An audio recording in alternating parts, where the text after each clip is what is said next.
So guys, andito tayo ngayon sa tubigan ni Mitoy at inaabot na tayo ng ulan. So wala naman tayong masisingulungan dito.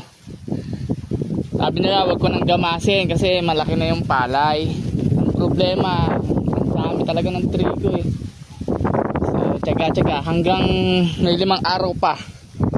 Tapos hindi ko na siya gagamasan kasi ano na, mag-o-over na talaga. So naambon siya pero mainit guys, naambon pero mainit. So tuloy lang tayo sa trabaho. Wala nang pahipahinga to. Magandang hindi maganda ang pag naulan. Maganda kasi nababasa yung palay.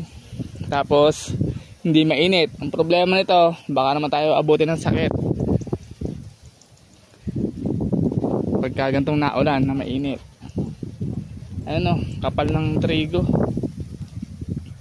No choice eh, hindi kayang patayin ng ano nga, herbicide eh.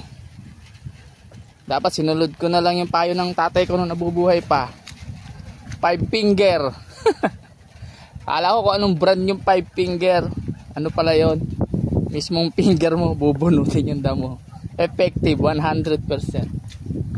Magaling na pamatay ng damo. Pwede ring ano, mamatay ng kuhol, 5 finger din. Lahat dala nun eh.